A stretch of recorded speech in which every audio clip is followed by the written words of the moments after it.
everyone. I'm Margaret Calipong. 1 month pa lang po sa Relay. So, I'm thankful for this opportunity. Wala dyan ko magdawag no, for 48 years, karoon pa dyan ko istorya in front of many people. So, it's a challenge. So, kuya, pan magani ko, tapangal. Okay, I started attending Relay way back 2018 with our team lead Paco, Ms. Ruby Colonia. But sad to say, at that time, murag dili pa ko ready. Kaya, at that time, wala yung office. So, at a young age, nga medyo napa ko children. So, for me, medyo hesitant ako ko join. Kaya feeling manggod na ako, murag taas pa ba? It's a long journey niya. Dili na ako gusto nga kana mo ganing ang mo join ka nga kanang murag tanan dili gani planado, wala tay office, wala may brochures. At the time ang mga sharers from other countries lugar, so murag di jud personally at the time dili jud ko convinced honestly. So with Ma'am Ruby, we pursue siya. And then, communication-wise, since close me, so makita na ko ang iyang journey. And I'm so happy nga. Tibuok family niya is also members na din sa Relay. So, to cut it short, last April 6, they held an event sa Park Lane Hotel. So at the time, niya na siya nga na-event. So, I said yes. Wala ko mag-expect na kato di ay it's a start for me na dako challenge kay ang mga sharers kada ma-feel good nimo ang ilahang experience yun. O kanang sila gid mismo ba? Yeah. Kung nakana ako, wow, nanay office, everything is kanang planado na. So, I said yes. And that yes is my start of journey in Relay. So, last launching 6 and then the next week is the grand launching. So, makaingon jud ko, ang Ginoo is murag giplano gitanan ba pag-join ako, grand launching. And then, the week after that, I met my first client, si Juanita Contineta. Taga Toledo siya. Dili kayo mi close kay ang associate na ko ang iyaharamang anak na si Sheila, which is kauban ko na ako sa real estate. Way back March, na-diagnose siya, on and off hospital. Murag, hospital balay na lang ang iyahang kuan ba? Yung routine. Then one time, ingon siya, patabang siya nako, i-transfer ang iyang mama from Toledo to Vicente Soto. Sa to say, ang among mga doctors nga kaila, nag-graduate na sa ilahang kanang internship or kanang ilahang sa ilahang kuan. So ako siyang gimnan nga murag ang case sa imong mama dili jud di makatabang kaamo ang consultant nga kaila neurosurgeon man. So ako siyang pangutana unsay sakit sa imong mama. Siya daghan kay ma'am. Nihubag yang atay, nihubag yang tutoy. Maglisod na siya ihi, naghupong na siya. So for 2 months, ang tambal na gihatag sa doktor, wala na gid niya ginatake. Kay kanang paminaw ni nanay, wala ba'y alivyo.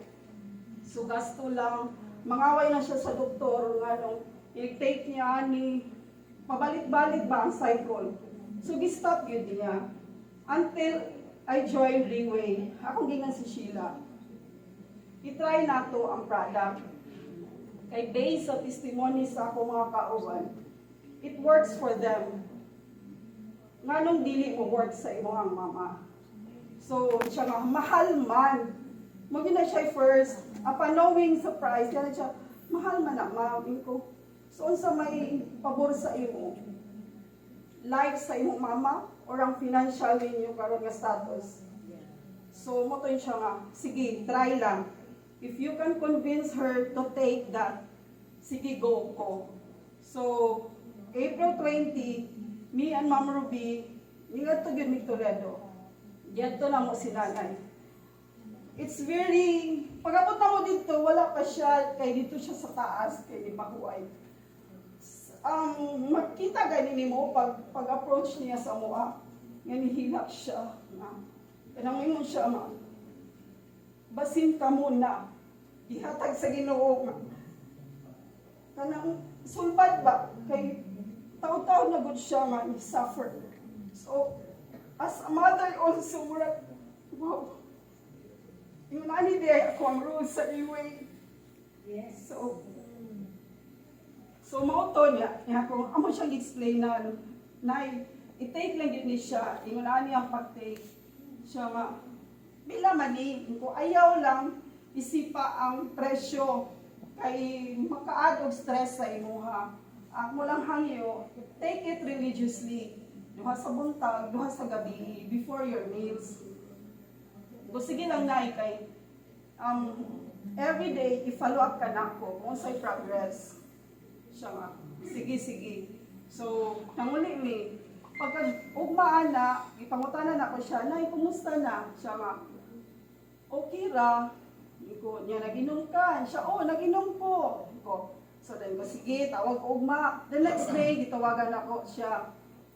Ko, Nay, nag-inom ka? Siya, nag-inom ko, pero lain naman, kay tibok lawas na ko init. Ako rang ulo wala. Sige, so siya paningot. Singot daw kayo siya. So mo siya ginat. Very good reaction sa imuhang immune system. Kay ni work good ang food supplements sa imuha. Ini siya nga. Maulagi pero unsa ni siya? Wala gi ko gikapoy. The whole night ko siya tulog. Kay nagpaminaw siya siyahang lawas niya. Wala siya gikapoy. Iko sige lang na, continue lang yun. The third day, the same routine, tawagan ako na ko siya. Kumusta na? Then siya, makaihi na ko, mugana na akong kaon. So by that, for the third day, nakaisip ko, wow, the product is really amazing. So muto nga, every day, magsige kong tawag, magsige follow up. And then, usahay manggod tungod sa kadugay na masakit niya, di man yun imong malikayan nga mo-fight sa gyud ang sakit niya sa ato ang kuan, sa ato ang Riway at for year. So basically at that last April 30 na hospital siya kay murag nalipong daw. Pero ang iyang kaon, everything is okay na gyud siya. Kato lang magsakit iyang paa, may iyang complain, murag malipong siya. Yeah, 59 years old na biya si nanay. So, gidala siya sa Balangban Hospital. Dito, sa series of tests, gi-blood culture siya, gi-biopsy, na diagnose siya sa primary breast cancer with probable liver and bone metastasis. So, yes, so, moto siya nga magsakit ang iyang paa. Pero the rest is wala na siya gipamati. Ang iyahan na lang yun kay sakit iyang paa. Yeah. Diabetic pa gid siya. Sumurag complicated na gid kaayo ba? Niyang doktor kay di man gid magpa-stay na niya sa hospital kay pwede na gid siyang i-discharge. Sa series of tests nga gi-undergo sa iyaha, yan ang doktor nga pwede na jud ka mag-treatment sa balay. Nya siya as patient, di man gyud siya ganahan, dili siya kanang convinced ba. So ningadto sila suto last Friday, kung advice gyud siya sa doctor nga na i-base sa imong records tanan, naa jud kay breast cancer. Pero ang good news lang kay ang imong immune system kaya ra gyud mo fight for chemotherapy. So, mihilak siya, kanang unsa daw ko na iyahang buhaton. Sumuta ko siyang gi-advise na just take for year. Kay sa tanan ng mga kauban nako, ng mga cancer patients, it really works for them. So walay rason nga dili gyud na maayo sa imuha. So ginan ni sa doktor nga sige na may follow-up check-up, but still continue gihapon nga dili siya magpa-stress. Nga dili gyud siya mag-uol-guol, muta ko siyang ginan. Take lang gyud pirmi sa 4th year ang imong kaon, pirmi lang gyud ayaw na naa kay sakit kay eventually kana imong sakit matambalan ra gyud na. Karon pa baka mawagtangan og kanang hope nga after taking sa food supplement nimo makahina ka kanang ang imo na lang yung problema is ang imuha na lang yung breast cancer. So I was really so thankful kay siya mismo as patient kanang cooperative siya ba. So mo na nga I know it's a long battle, but I believe nga in due time she would be cancer-free. Yes. And thank you so much sa kay Ma'am Steve, who's nawala dyan ko nung ipag-invite. And for 6 years. And then, to Riway, for the 4th year product nga, sa kita diri tanan murag sa kadaghang problema ba, but still, makita nato nga, nagili ay hope. Bisan o unsa ka kalisod tagaan yun ta, especially ka ng mga tao nga naa sa hospital nga feeling nila wala na yun. So thank you so much and that's all.